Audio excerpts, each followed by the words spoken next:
I have watched every single night. Haven't missed a frame. What's it like when you walk out of there?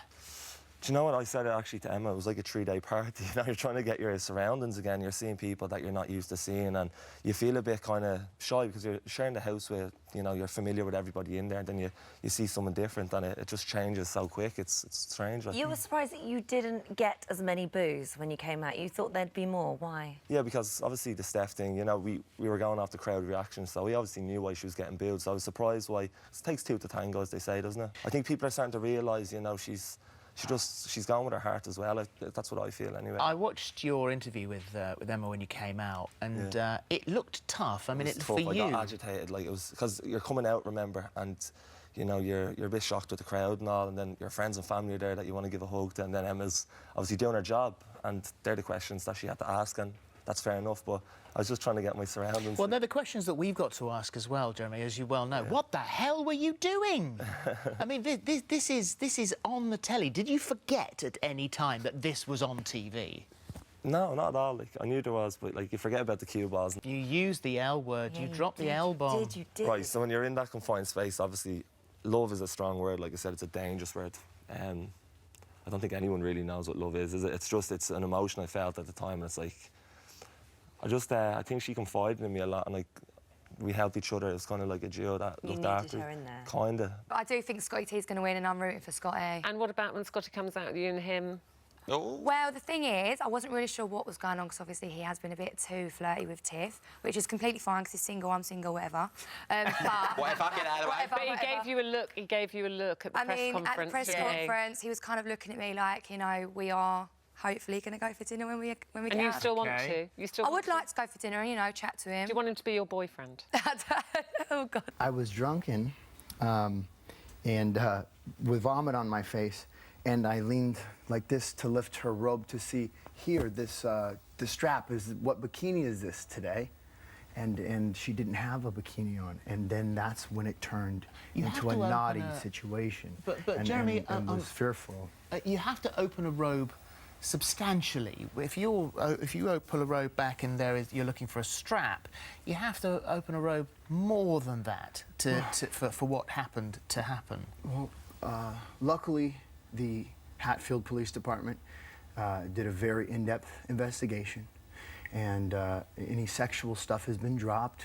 You're a stubborn soul, because the David Gest incident, which was the worst and best television, it was so astonishing that obviously we all out on the outside had the terrible news that David Bowie had died, which is so that's the dreadful, shocking start to this unbelievable misunderstanding. That you're told that David is dead, and you think that it's David Gest who's in the next room. Right. And Phillip and Holly, you guys can understand this.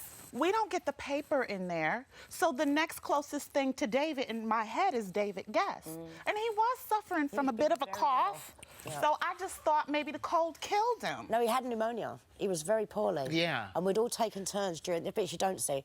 We'd all taken turns during the night getting up and seeing to him. So you were genuinely very, very ill. But the trouble was, and that is all fine. That's okay. That moment is fine. It's a misunderstanding, but you just wouldn't let it go. I was so stubborn, weren't I? Yeah, you were. I was. You know what? I felt so ashamed. I was so embarrassed that I was so totally wrong. And my pride, it just got too big to swallow. I should have said I'm sorry, but Ange, we made up since then. I made up with her. What did you learn about yourself in there? I mean, have you come away going, this was a good experience because now I won't behave like this anymore, or now I'm aware I'm a bit like this? What did you learn? Celebrity Big Brother has grown me up quite a bit. I don't kick off as quickly as I used to. Like, it really taught me to, you know, learn how to live with strangers if I'm ever in a situation where I have to live with strangers. Never again. Yeah, but that the biggest boo of the night was definitely for our politician chap. What's his Winston. name?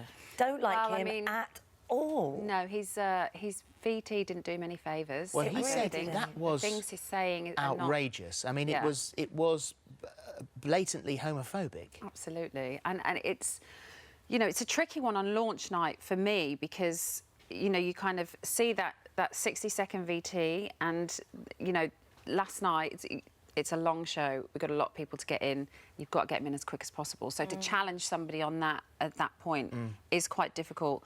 Plus, if you challenge him, then do you challenge everybody else on everything else? And then it's a whole different show. So I think we have to kind of see what he's like in the house and what happens in the house with him. I've got a feeling he'll be out quite quick. I don't think he'll probably last very long.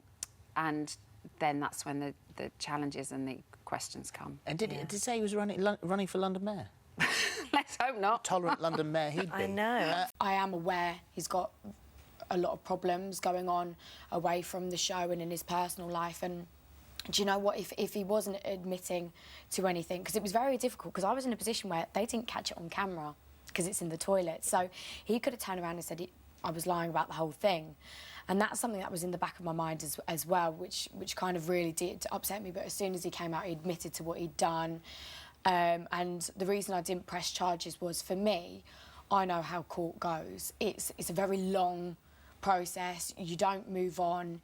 You don't put it behind you. You relive the same day until the court case is finished with. And for me, I didn't want to re-crucify Jeremy when he knew he'd done wrong. When I came out, I said to Rylan, I feel weird. And he went, I know exactly what you mean. And it's just kind of like, as I've been out 2 days now, and probably this morning I actually feel a bit normal, you know, because it's kind of like I've gone a month without having to use any money, having to think about shopping, doing any work. And you've been out partying, because I've seen your Twitter out with the girls. Yes, I've been out with my girls, and you know what? You really need your friends when you come out the house, because obviously it went a bit crazy for me, so... What were you expecting going in, Gemma?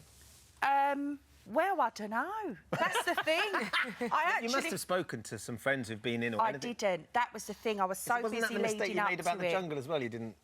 Do you know what? I don't see it as a mistake. I'm very much one of these people. I go in, I'll deal with it when I go in. And, you know, I think sometimes it's good to be put on the spot and just go with it. And, you know, look, a lot of people said I didn't do the tasks. I did do quite a lot of the tasks, you know, but, all right, the egg thing.